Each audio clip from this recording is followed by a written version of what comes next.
I'm so happy to be here with all of you. I'm Sara Anderson, and I want to check the room. I want to temperature check the room so that I can best tailor this to you and also so that you can get the most out of this session.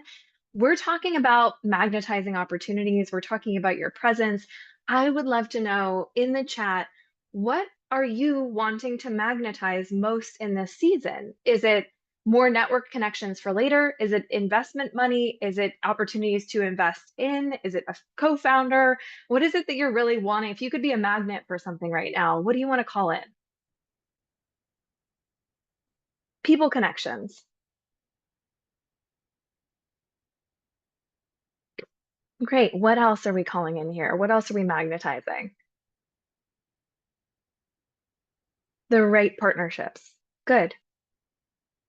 Okay, good. So getting clear on, and you know what this is for you, and it's going to be different for all of us, which is great. Investor capital connections. Okay, perfect. So no matter if it's connections, investors, partners, co-founders, any of it, this will be helpful for you really in all areas of your life. And this workshop is really designed to help you to break through, to have new insights within the session itself, but also takeaways and things that you can actually apply as you shut your laptop today and you walk out into the world, key takeaways you can take with you that will help you in ways that if you've ever done traditional career coaching or executive coaching, I do things a little bit differently than what you may have experienced before. So you're in for a treat. We have a great journey for you today. And we're going to be exploring like what makes some founders, some people naturally magnetic, while others struggle to be noticed or it's hard to stand out. And you're going to learn how you can amplify your presence, how you can improve and elevate your communication, how you can build strong relationships that are going to support you with your goals. Your relationships are gold, right? It's the relationships that get us everywhere. So we're going to talk it through, we're going to break it down. I'm really passionate about making the intangibles tangibles. It's kind of what my whole business is. So we will be giving you some real tactical things that you can do. And then we'll also talk about what can dilute your influence, what keeps you hidden, what might repel people from you or repel opportunities from you, and the mindset shifts that can help you to be more magnetic, particularly in high stakes situations, but really in any area of your life. So I encourage you to be here, to give yourself the gift of being present, getting the most out of this. Make sure that you have a way to take notes, whether it's digital or analog, doesn't matter, but there's going to be some things that you'll want to note for yourself during this time. And then by the end, around the end of this call, we'll have some time for Q&A. We'll have some time for the VIPs. For those of you who are going to be feeling like, ooh, yes, actually, this is an avenue I want to explore. I can share more about the different ways that I work with folks. And that's the game plan for today. So a little bit about me before we jump right in. I'm Sara Anderson, as Marian introduced me. I'm an executive coach, and I specialize in presence, executive presence, leadership presence, communication, relationship building, confidence from the inside out. And I work with executives, founders of startups, executives, CTOs, CEOs, COOs, their companies, and also helping companies to establish great habits and connections within the organization. So I go in all different levels. And before I started my own business doing this, I worked in tech. My last role was I've worked in startups, I've worked in larger companies, and my last role was running an innovation incubator program within Uber, which was essentially like an incubator you'd see out in the world, but just in-house, where I would be sourcing ideas, deciding which ones would go forward. We had designers, engineers, we would do MVPs, and then I would help them on the business side getting that internal investment to actually make sure that that initiative goes forward if it was one that was vetted. So that's a little bit about me. Oh, one other thing I should share is that even when I worked in tech, I was coaching public speaking because in university, I was an award-winning public speaker who traveled on the weekends, gave up my weekends to do public speaking. And then same thing when I was working on the side, I was starting Toastmasters clubs at LinkedIn, running the Airbnb Toastmasters club. And really, this is not just a job for me. This is what I live and breathe, and I'm so excited. So let's dive in. Before I start to teach around this, I want to know in the chat where if we were to give you a scale of 1 to 10, and we're assessing right now your communication, relationship building skills, your executive presence. I'm just going to bucket them together. Where would you say that you land on a scale of 1 to 10? 10 being I'm amazing, I'm killing it, 1 being I got a lot of work to do. Where are you on the scale?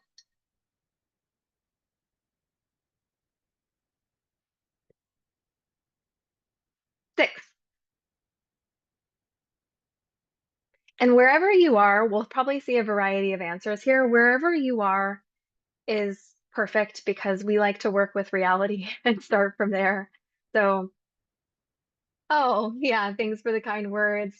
Okay, so we're hovering around the middle. Great. This is where we're starting. Perfect. So, what I will be sharing with you is what I won't be sharing with you is how to fake it till you make it. If you want to know how to stand and gesture and drop your voice in a way that's going to make you sound authoritative, just Google it. I have other ways for us to help you feel it from the inside out. And I don't want to waste your time telling you things that you've heard a million times, a million different ways.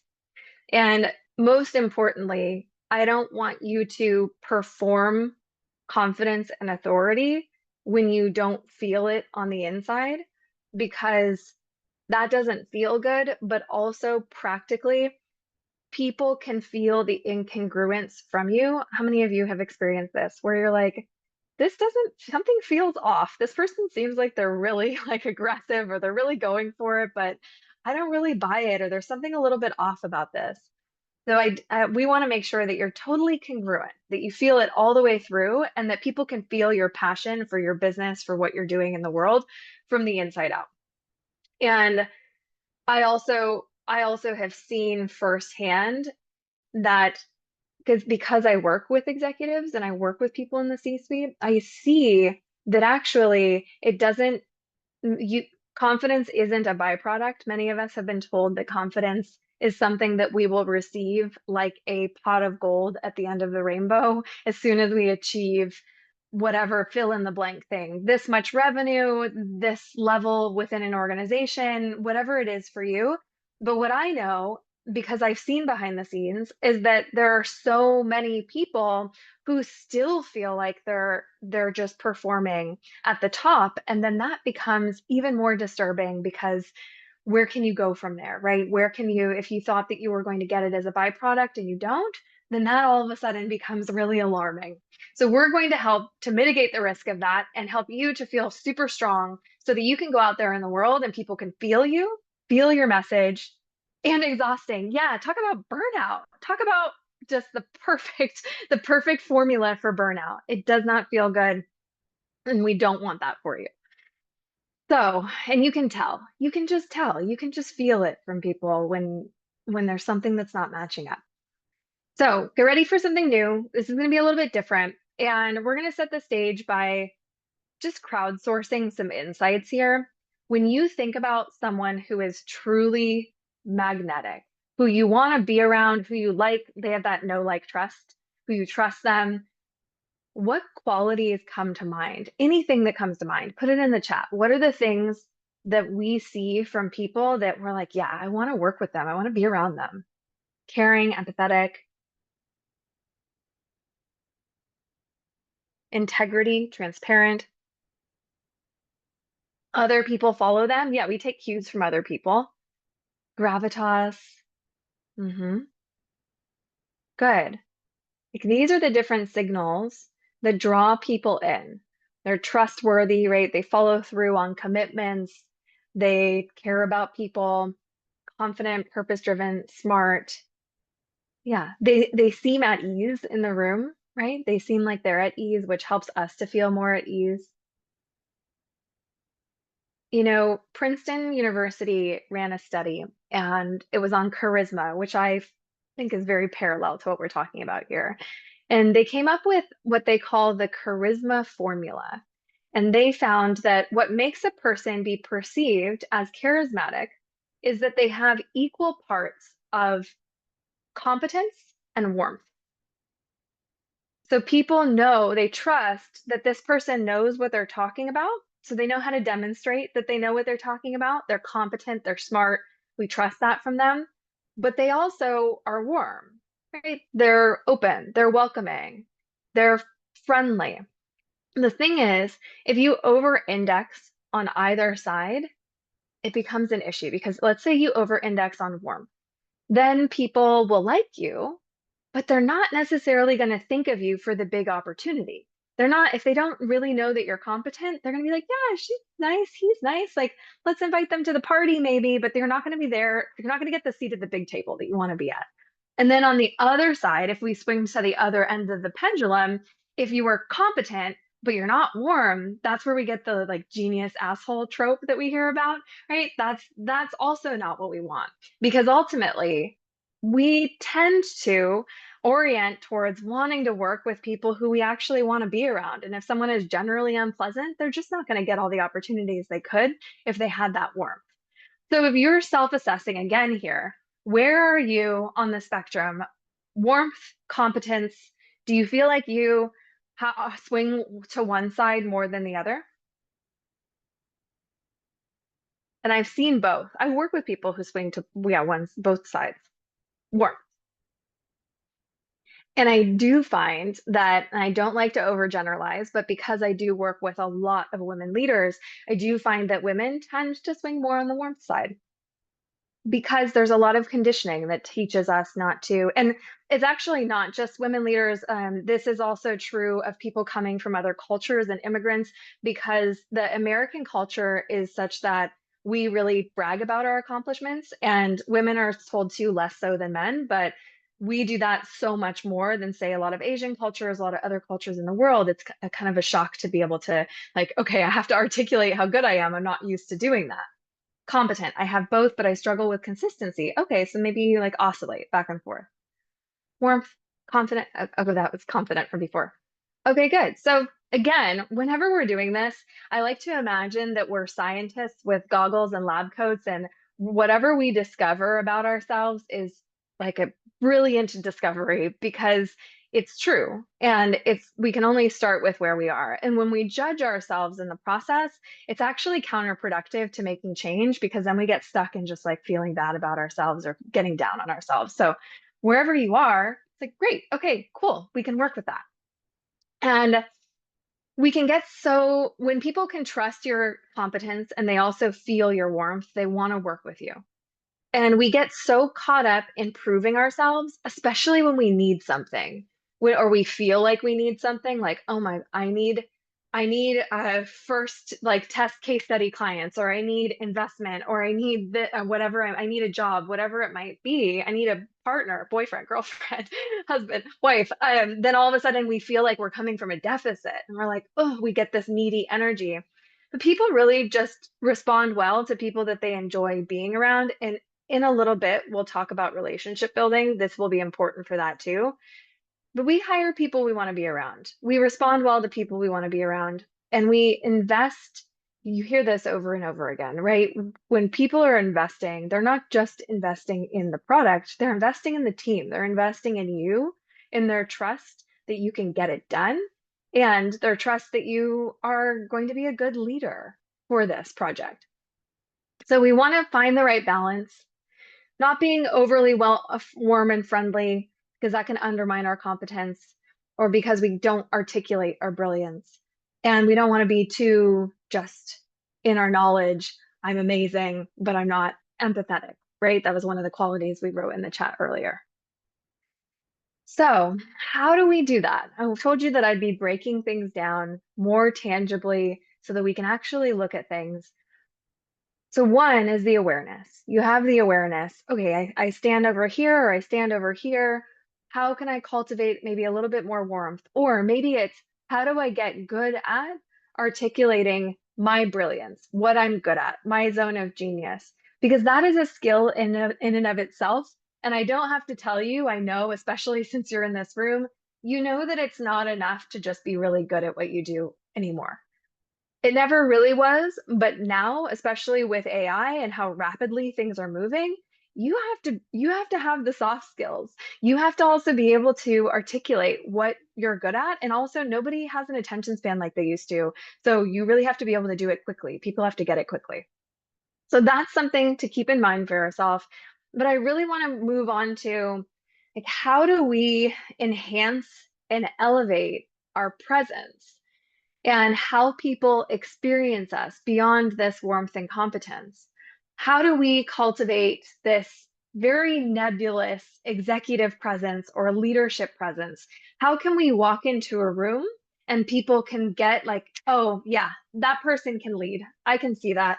How do we exude that without faking it, without like, oh, I have to put my shoulders back and I shouldn't cross my arms, like all those things. Trust me when I say that when you work it from the inside out, those will come naturally for you. So, some of the ways that we can actually get into this and make it more tangible is, oh, and I also saw that note in the chat from Anya. I don't know, it varies situation from situation. This is something, and Prem said consistency too.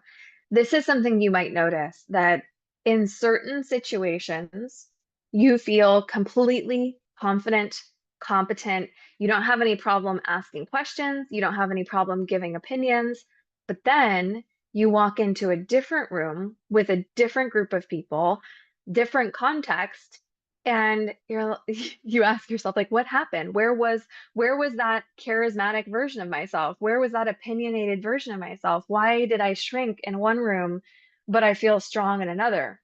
And this is why situation-based confidence doesn't ultimately help you in the way that doing this deeper work does, because a lot of people will say, oh, well, confidence comes with repetition. And it will, but often that type of confidence comes with just that situation-based confidence. So it's like, oh, okay, if I'm really used to being with this group of people, then pretty soon I'm not going to really care if I speak up in front of them because I'm used to it. But as soon as I get into a new room, bigger people, then I'm going to feel a little bit less comfortable. So that's why we're doing what we're doing today. The three core factors, the three pillars we're going to be talking about that will help you to address how people perceive you, how you feel, and that inside out quality that we're talking about.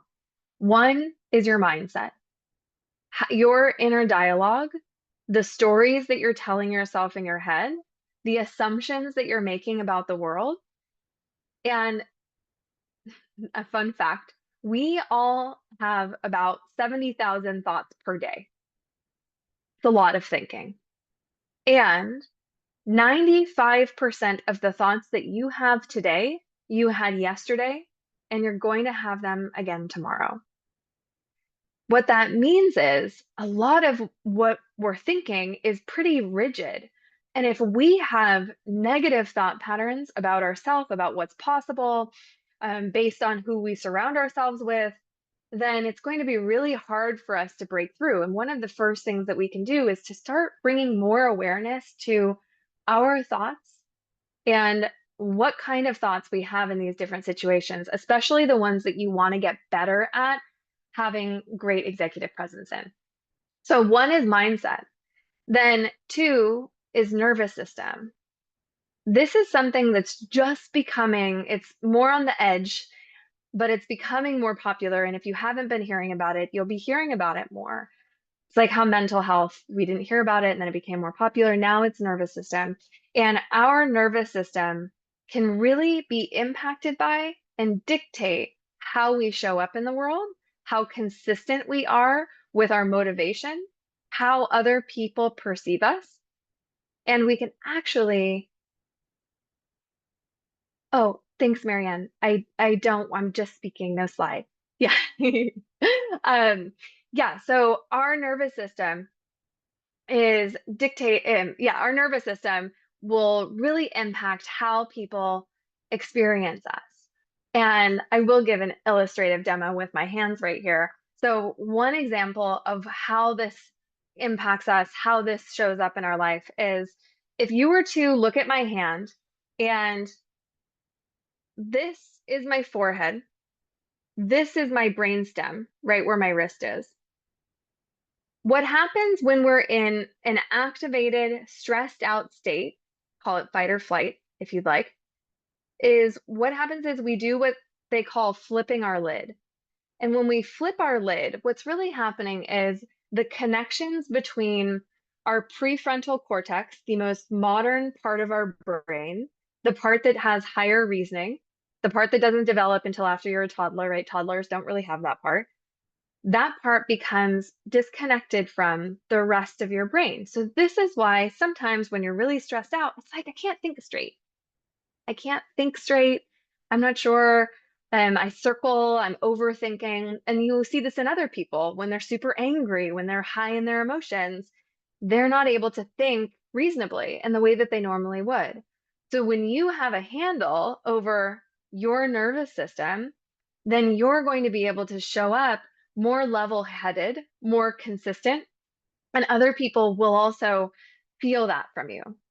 I was listening to this happiness speaker at a conference I went to 2 years ago, and he wrote a book about happiness and he studied happiness. He's a researcher.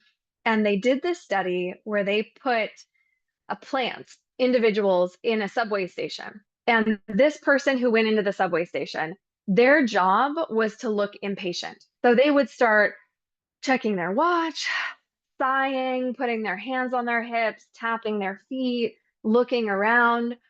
And what they found was other people in that same subway station would start to mirror the actions of the person they planted. So all of a sudden, they went from a pretty calm, normal scene in the subway station to everyone is like looking, checking their phone, checking their watch, like sighing, looking really impatient because we pick up on each other's feelings and anxieties when we're around each other. I'm sure you've probably experienced this at some point or another. When you're around someone who's really stressed, you might be like, oh, gosh, I didn't realize that really stressed me out to be around them. So, two, we did mindset, nervous system, emotions. The emotions can really, these three are like they're all connected.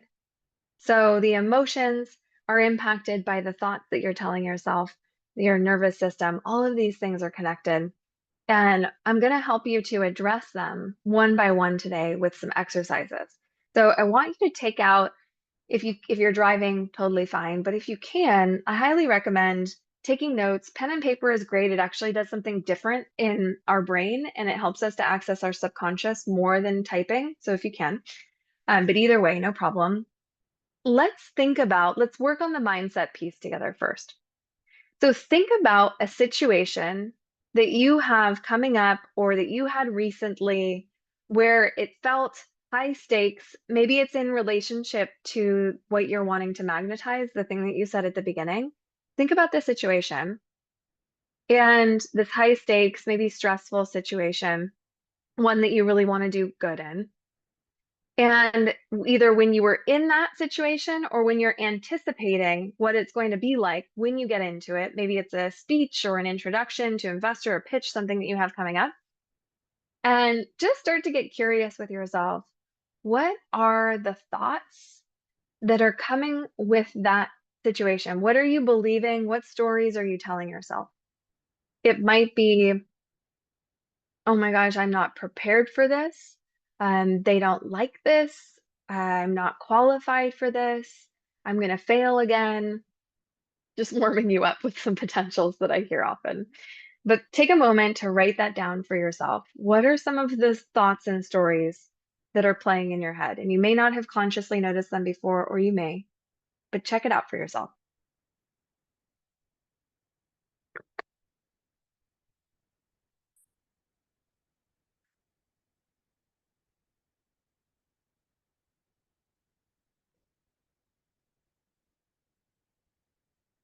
And then if you want to share, you can share in the chat. We're going to take this through a little process. And also, there's always the option. I didn't mention this at the beginning. You guys have already been so good about sharing, but sometimes there are some people who really want to share and be a part of it, but then they don't really feel comfortable sharing with the whole group. So if that's you, just do it as a direct message and I won't say your name out loud. But what are some of those thoughts?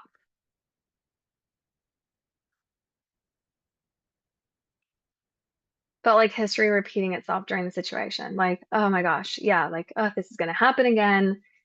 Right? You're projecting the past situations onto this, condemning it already. Okay, good noticing that. I'll give you one more moment to explore this for yourself or to share.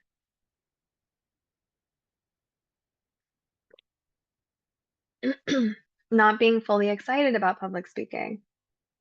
Yeah, good. And for yourself right now, as I give people another like 30 seconds or so, you might even take that deeper into like, well, what makes me not feel fully excited? Is it what am I telling myself? Is it like, I'm going to mess this up? I don't articulate things well enough. People are going to judge me, whatever it is, scared I'll fuck it up. Yeah. Fear of not achieving the goal. Yeah. Okay. Great. And I also love and I'll share the things that I get directly. I just don't share the names. English is my second language. Yeah, so some of you might relate to this. Part of being in a group like this means, and what's great about you being in this Founders Day community is that you get to hear from other people and you realize, oh, good, at least it's not just me, right? We all have this old disappointment. Yeah. Okay. Now, if you're in a place where you can, I invite you to close your eyes or at least just look down so you have less sensory input through your eyeballs. And as you're thinking the thought, whatever those thoughts were, I'm going to mess it up, people aren't going to understand me, I'm going to do the same thing over again. What happens in your body? What happens emotionally? Just get curious. Do you feel tightness anywhere? Do you tense your shoulders up? Do you feel stressed? Do you feel angry? Do you feel sad? Do you feel defeated? What is happening? Just getting curious. Do you feel, yeah, disappointment? What is going on when you think the thought?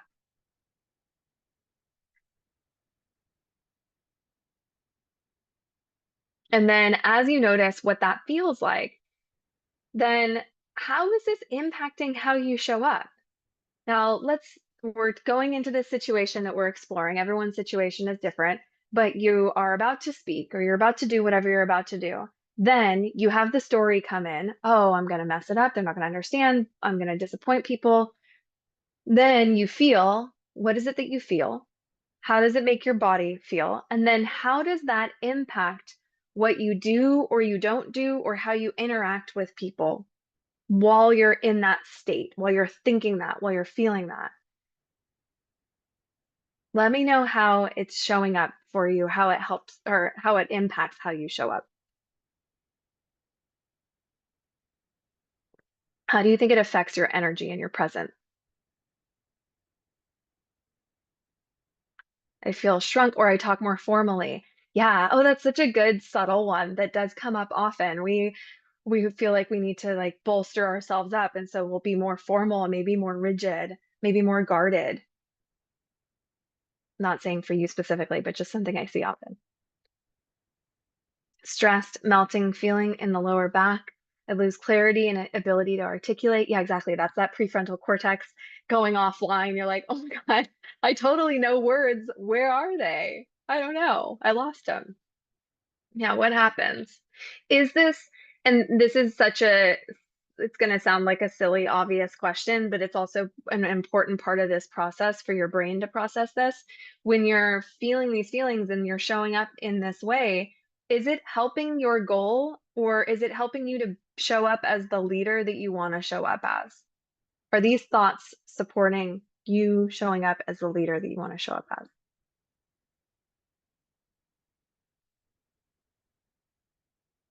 Tense shoulders, noticing the EFT when it's about to happen. Oh, good. For those of you who aren't familiar with EFT, emotional freedom technique, it's a great tapping technique, super effective.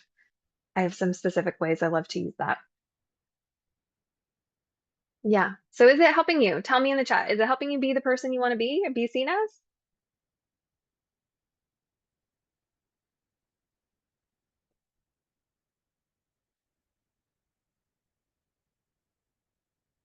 And as you're sitting with that, I'll tell you an example, a story. A couple of my clients I've worked with for a year and a half, 2 years now. They've been in some of my programs, and I've worked with them privately. They're co-founders at an AI health tech startup, and we've worked. They're brilliant, so amazing at what they do.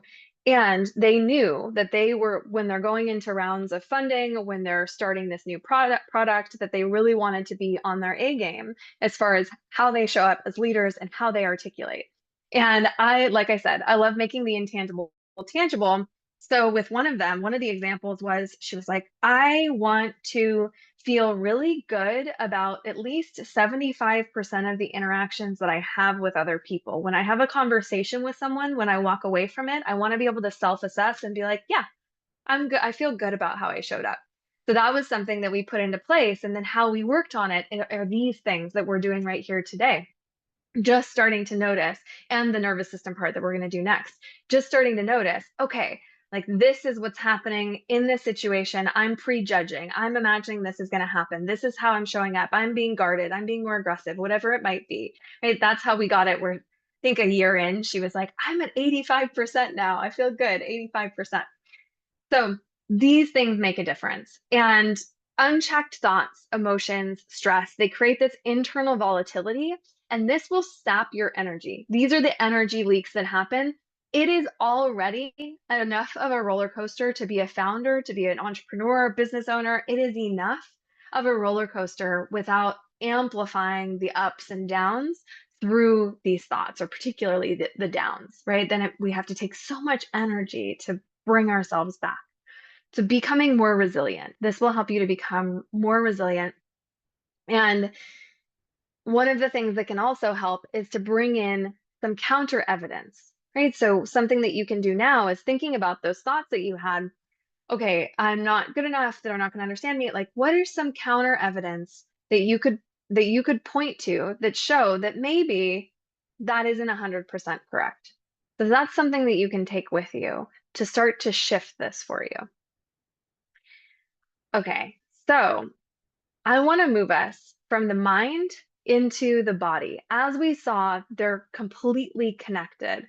I just sent out this email to my list like 2 weeks ago because I was working with one of my clients, and we were doing an exercise really similar to this. And all of a sudden she stopped and she was like, "Oh my God." And I asked her what happened, and she said, my whole back just cracked. She had been telling me that she was feeling so much, like some of you in the chat, she was feeling so much tension in her back, along with the stress that she had been dealing with work. And then all of a sudden, as she worked through these things, it actually popped her back. She actually had her back pop. It's all connected.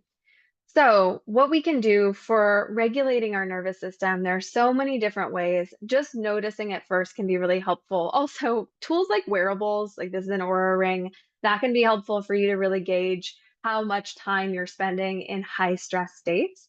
But I'm going to give you one or two, looking at time, maybe one exercise now that's going to support you in being able to regulate your system in when you're in a really high stress state.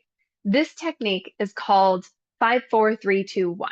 And you're going to do it with me right now. I want you to, before we do it, I want you to just check in with yourself. How are you feeling on a scale of 1 to 10? How stressed? This is just a benchmark for you. And now we're going to do the exercise together. So no matter where you are, nobody needs to know that you're doing this when you implement this in the wild. This is something you can do at any time. The 5 are 5 things that you see. So you look around the room and you name, if you're alone, you might name them out loud. If you're not, then you'll just do it in your head and you'll name the things that you see. So I see laptop, ring light, earbuds, mug, tripod. So you'll name those things. Then I want you to name 4 things that you hear. What are 4 things that you can hear right now? And then once you have the 4 things that you can hear, we go to 3 things that you can sense physically. So it might be like my pants on my legs, my feet on the floor. What are the things that you can sense? 2 things that you can smell. And then it gets harder as we go through these last ones. And then 1 thing that you can taste, right? Maybe toothpaste or my tea. And then notice where you are on that scale. And the reason that this works is it takes you from when you're feeling stressed or anxious, It's almost like our energy goes up and out of our body.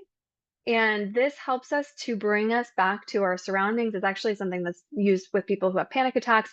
It brings us back to our surroundings and it brings us back into our body. If you did it with me, tell me how that landed with you. And while you do, I'll also share with you some other really simple things that you can do are to just take super short breaks and to one really super quick hack is when you're breathing, when you breathe in, it's activating, and when you breathe out, it brings your parasympathetic or your calming part of your nervous system into play. So a really easy thing to do is to take a few breaths where the exhale is longer than the inhale. Super easy. You can do it anywhere. You can do it driving. These are ways where the more that you do it, they call it states into traits. The more time you spend in a state, the more it becomes a part of who you are and how you be. So if you want to change who you are and how you be and how you show up, practice these things. Right now, you might be practicing being in stressed out states a lot. And it's becoming more of a trait. Practice these, and you'll bring yourself back into being in a more calm and grounded state, which is going to allow you to be able to have more control over the conversations with yourself and with other people. And then the emotional part will come with it. It will naturally evolve as you address at the mindset and also at the nervous system level. Okay, I'm going to take a sip of tea. Are you all with me with this? How is it landing for you? And we're going to move into the communication and relationship piece next.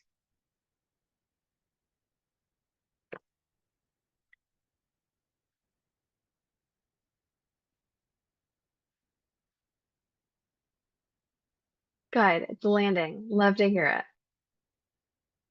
Yeah. Okay, good. I love the feedback. It energizes me as we're going through. Good. Okay.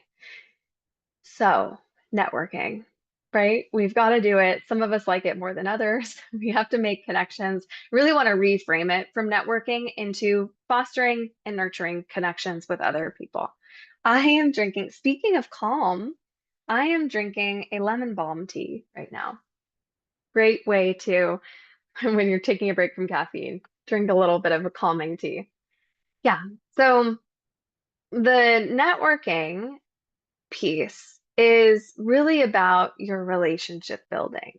And one of the biggest mistakes and honestly wastes of time that I see for people is when we are going to all of these events and we're having a transactional point of view about networking. And when we're leading with a sense of urgency. And I completely understand why it happens. It happens because sometimes we don't start networking until we need it. So all of a sudden we're like, oh my gosh, I need funding like yesterday, or I need a job. Yeah, transactions out, please. No thanks. 2024, it's out. I need it now. And then we come off, people can, it's like you can smell the desperation, right? You can feel that they just want something from you and they don't actually want to connect with you. And so having a different mindset and playing, I feel this may have been from Naval Ravikant, long-term games with long-term people, right? For me, I'm much more interested in developing the relationship and having this long-term game than seeing what I can squeeze out of someone when I find them for 5 minutes. Because that's not going to get you where you want it to get you. And you would be surprised that when people are looking around the room, I see like reading name tags. Oh my gosh, can you help me? Are you going to be the one to help me? Are you my mother? Like that book, that children's book.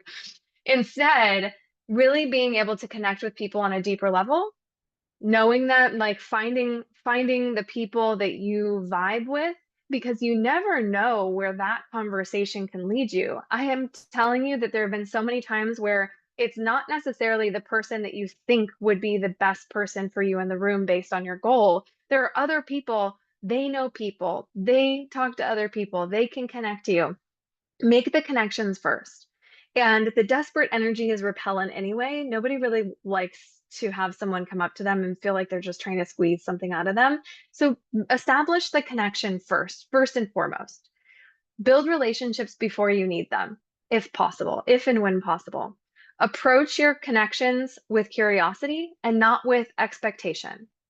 Invest in relationship Investing in relationships over time really opens doors. And also being the kind of person who asks, like, how can I help you? What are you working on? Right? Opening that conversation to having go both ways, especially in spaces like this, right? You're in a community where you're like-minded and you can have these conversations and say like, okay, what are you working on? What are you asking people what they're excited about? What are you working on? What are you challenged by right now? Is there anything that I could do to help? Having that give and take, that back and forth is going to be everything for you in this relationship building. And I have people who ask me like, well, what do you say if you don't just go up to people and say, what do you do? Right? You, like I was saying before, find a way to get them to talk about things that they're actually excited about. That's going to be really, really key for you. And getting them to talk about that, because then all of a sudden what's happening is our happy hormones start going, and now we're connecting and we're riffing on things and we're coming up with creative ideas versus those very empty conversations that I know that you've been in, because we all have, where it feels like a checkbox conversation. It feels like you already know what the next thing is going to be. It's like a script that you're reading over and over again, same questions, same back and forth. Find a way to break out of the script. It's like if you ever watch a movie star who has a movie that's coming out right now, they go on press tours and you'll hear them say the same thing over and over again because they've been coached to, but also because they get asked the same questions and they get tired of it. And a lot of people, it's like that. So if you want to make an impression on someone, they say be interested instead of be interesting. Be interested in them, in what they're excited about, in the ways that you can connect, in the overlaps that you have, in the collaborations that are possible between you. And the infinite game versus the finite game, it feels like when we're in this mode of urgency, that it's finite. I get it. I go through launch periods. I'm like, okay, I need to fill this program, or I need to do this thing, or I have an event and I need so many people in the seats, or whatever it might be. And it feels finite, but really ultimately, I am living my passion, and it's an infinite game. The only finite game is life, right? It begins and it ends. But this can continue to evolve for you. And when you overthink it and you force an outcome, you lose opportunities. Like I had someone close to me who was talking about someone who's always wanted to live abroad. And he was talking about how there could possibly be an opportunity to go live out of the Lisbon office for some period of time. And that would be amazing for him. He would love that. But when we were talking about it, I saw it happen. He was like, "Oh yeah, that'd be really cool," except, and then his mind got in the way and he was like, "Well, I don't know how many people from my teams are actually in that office, and I don't know if it really makes sense. And then it might just be a waste of time." And he talked himself, he negotiated himself out of it right in front of my eyes. And we do this all the time when we're making connections because we're trying to be efficient. But what happens is you never know, right? In that example, and what I said to him was, well, what if you went to the Lisbon office? And what if you made some friends in the kitchen? What if they invited you to a dinner with their friends? And what if their friends also had startups that were interested in getting to the American market? And what if they ended up hiring you for consulting work? And what if all of a sudden you were making double your salary because you also had this consulting work? Right? You don't know. So follow your curiosities and make the connections that feel good for you. It's counterintuitive, but I cannot stress it enough. So shifting from short-term transactions to long-term generative relationships. Okay, I'm going to take these next 90 seconds to lead you in kind of a capstone experience for us here to help all of these things settle in for you. Yeah, yes, I see your yes in the chat. So if you can, close your eyes. If you can't, no worries. But just listen to my voice and take a couple of deep breaths in, maybe making the exhale a little extra long. Breathing in again and then out. And I want you to think about that thing that you want, that thing that you know that you're wanting to magnetize, that thing that would be amazing.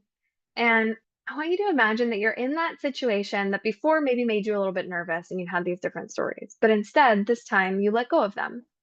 And instead, you stayed curious. And instead, you stayed connected. And I want you to imagine yourself really standing in your power, standing in your strength, staying open, staying curious, staying grounded, and seeing what else is possible when you let go of those questions, insecurities, those things that you may have been hanging on to. Seeing what's here for you, imagining it going better than you could have possibly imagined. Imagining that person really connecting with you, or those people or the audience, they're really vibing with you. And then you feel even more energized. And then all of a sudden, things happen that you didn't even imagine were possible, and doors open that you didn't even know were there. And then just taking a moment to feel this in your body, what this is like, and letting this be a blueprint for what's possible, for what's coming, for what's inevitable. Noticing if there are any insights you want to gather from here. And then taking a deep breath in and out. That was a very micro experience that I wanted you to feel. And just the reflection question I have for you is, what would it be like if you came from this place? If you came from the infinite place, if you came from the curiosity, from that feeling that you just had, you can pop it in the chat if you want. Are there any insights? What would it be like?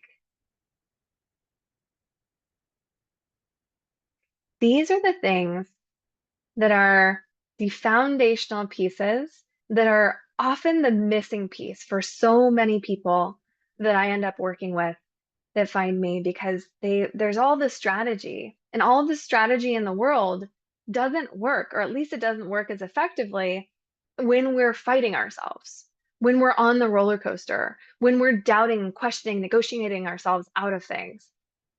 So you want to have a strong executive presence. You want to show up as the leader that you are. You want to be perceived. You want to be invited to these big rooms. This is the work that you can start to do. I see there's a private message. It makes you feel calm, imagining that it's possible, right? And when we imagine that it's possible and we feel calm, all of a sudden the blinders are off and we see more possibilities. We're friendlier, we're more open, we're less stressed. Okay, mastering this can change everything.